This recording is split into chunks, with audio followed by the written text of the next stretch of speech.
Nobody gives a fuck about Max Landis. You don't give a fuck about Max Landis, even if you think you do. What's special about him? That he's the son of some Hollywood director. That's it. Look at this. I can't believe that this is our baby that we made by sticking a penis in a vagina being our baby. That's impossible. Well, since then, he's kind of grown up, hasn't he?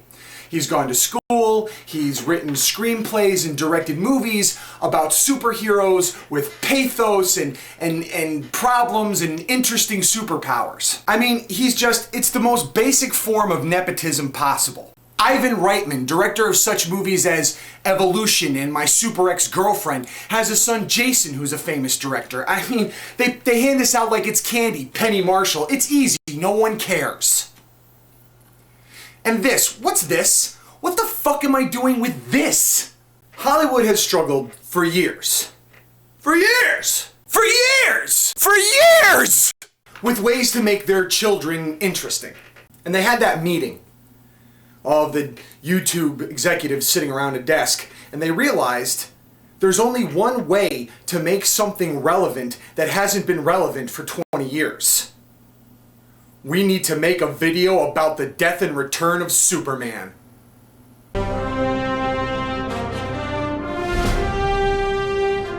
So who can host this video? I mean, the whole idea behind the video is to explain the death and return of Superman. So we need someone who is capable of expressing that entire story arc. Let me take you across my bedroom to my computer. And since I don't have a budget, I'm just going to have to do it myself. Now, I wake up on Super Bowl Sunday, so I get out of bed, I go to my computer, I look at my Facebook, and lo and behold, there's a video there that says, Elijah Wood to star in the next Superman movie? ? Now look, I realize that Elijah Wood is probably not going to be starring in the next Superman movie unless he's playing some fucking retarded version of Jimmy Olsen. Wait a minute!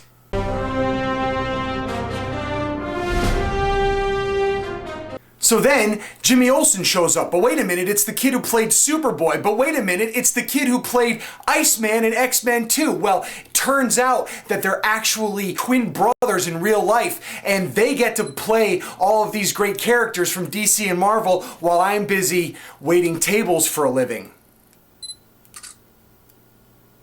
Okay, that's probably a bad idea. Never mind. Anyway, so I start watching the video, and there's this guy in a red shirt and a blue tie, and he's going on and on about the death and return of Superman, and he's fucking awesome. He's all over the place. He's explaining this, and he's explaining that, and he's basically like a young version of John Landis. Wait a minute, there already is a version of John Landis. Okay, he's like a... fuck it, he's just a young version of John Landis, okay? They were just like, hey, we need someone to host this video about the death and return of Superman. Let's pull something out of our ass. What was in our ass? It was Max Landis. Who knew?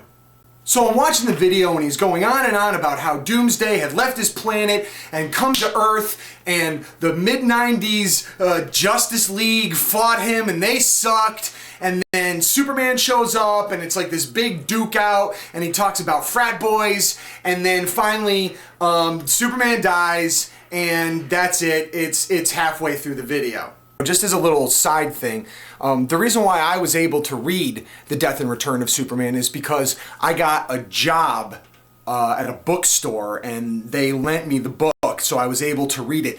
The reason why I got that job at the bookstore is because I had to get what they call a real job, and the reason why I had to get a real job is because nobody ever handed me a Hollywood career simply because I was the son of somebody who was famous in Hollywood.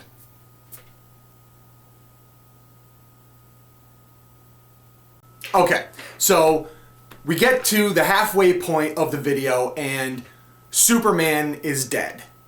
And then Max Landis, for some reason, changes his clothing. He takes off his shirt and there's nothing gay about it, and then suddenly he's wearing a different shirt.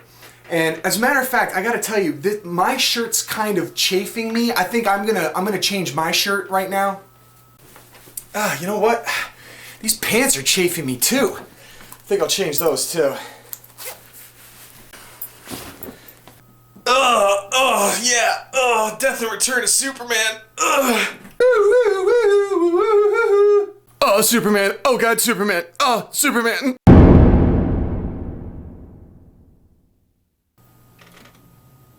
So, Max is finished with his impromptu costume change, and Lord have mercy, he's wearing a black shirt, and he continues to go on about the Death and Return of Superman. So let's get back to that. So we get to the point in the video where Superman has died, an iconic character is dead, and that should have been it. But Max Landis just couldn't leave it alone. So instead, he goes on to talk about the reign of the supermen. So, merely 10 seconds after his little costume change, he talks about how 4 people show up to take the throne of the Superman throne thing. The first one that he talks about is Superboy, or the Metropolis Kid, and the way he puts it, it's very homophobic. Then he talks about the second character, the last son of Krypton, or the Eradicator. Now listen, I gotta tell you, this is probably my most favorite part of the video. And I'll tell you why. Because, you know, he's talking about how the Eradicator is going through Metropolis and he's destroying everything, but the best part about the video is this is the part of the video where you get to see some awesome boobs. And, you know, frankly, for me, the 17 minutes of my life that I wasted watching this video was made okay by the fact that these girls are like, here's my boobs, look at my boobs. I mean, frankly, I could just watch porn on the internet, but it was a good way to get me started.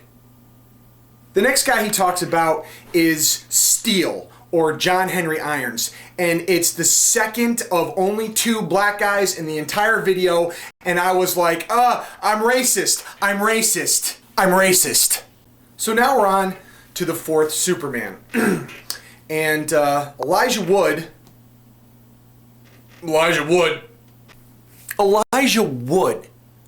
is playing this 4th Superman. Now, I just want to make it clear, I don't actually know Elijah Wood personally. The last time I saw Elijah Wood was 1998 when I was waiting tables on Melrose Avenue, and this was before Elijah Wood played his most famous character. You know the one, the mute who killed prostitutes, decapitated them, and then put their heads up on the wall. Deep Impact with Morgan Freeman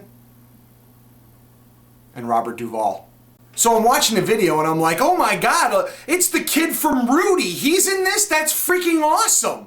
So Elijah Wood is in this video, and that's awesome, okay? Then he goes into this whole backstory about some fake Fantastic Four that DC Comics did, you know, basically making fun of the Fantastic Four and how the guy died, and it's really cool because you get to see Elijah Wood on these different computers. It must have taken them hours to do that. So Max Landis is like, I'm gonna tell the story about the Death and Return of Superman. And then Elijah Wood comes in and he's killing people and he's shooting things and he's really funny. And then Max Landis is like, I've gone fucking crazy. Meanwhile, back to me watching the video. So he's going on and he's talking about the cyborg Superman and Hal Jordan and these Fantastic Four people, and he's going on and on about stuff that happened like 20 fucking years ago. And then Max Landis is like, I just bored hundreds of thousands of people. It's at this point that I'm like, what the fuck are you doing on my Facebook, dude? And then suddenly he gets punched in the face and it's Superman, and Max Landis is like, and everyone's like,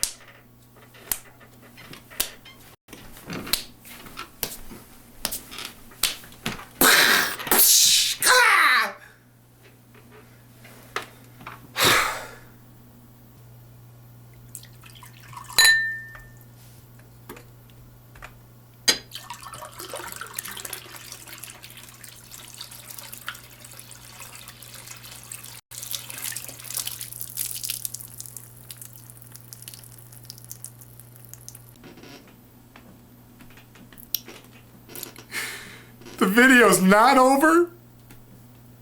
flesh will fly. Oh God.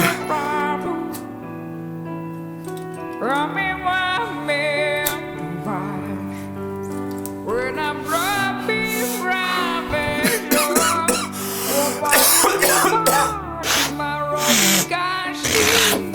Oh God. Oh God. I can't take it. It turns out when Hollywood kids get the living fuck punched out of their bank account so they can make a bunch of videos, they tend to go on, which is identical in all terms and purposes to human death. So the video about the video that put me to sleep and bored me to death is not as compelling a title, but that's what happened.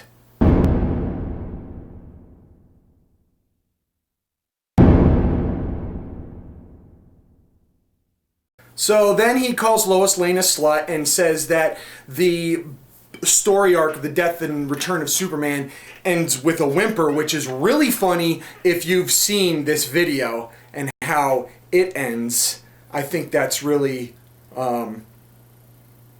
hypocritical. But what matters here, and really the thing that you should take away from all of this, is that the video about the death and return of Superman forever broke my will to ever watch anything on YouTube again. There's something my dad made up that he told me when I was little and I was frustrated about rules in movies. He said, "How do you kill a vampire?" And I was like, "Stake through the heart, garlic, sunlight." And he said, "No, you know how you kill a vampire? You don't, because vampires don't exist. Now go out and get a real job, you little son of a bitch, and get me a beer." And Hollywood has never been ginger about putting their own children into their videos, even after this one. All of these Hollywood kids have always been open season. They could always just act in movies and direct and just be handed Hollywood careers. That's always been the way it's been, and Max Landis's video about the death and return of Superman only drives that point home harder.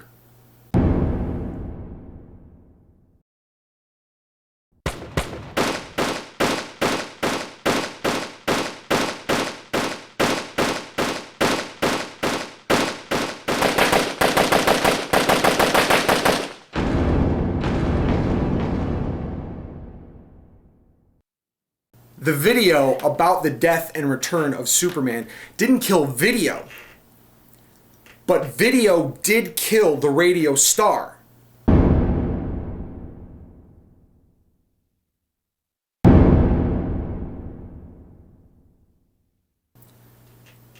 In my mind and in my car. And that was it. The video was over and Max's 15 minutes were up. Wait, I mean, the video is 16 minutes and 57 seconds. That's all I meant. Yeah, we're not going to do that weird thing at the end with Ron Howard because, again, I don't know Ron Howard, so he's not going to be in my video. I don't have a budget. But I'll tell you what, we're just Rah! Rah!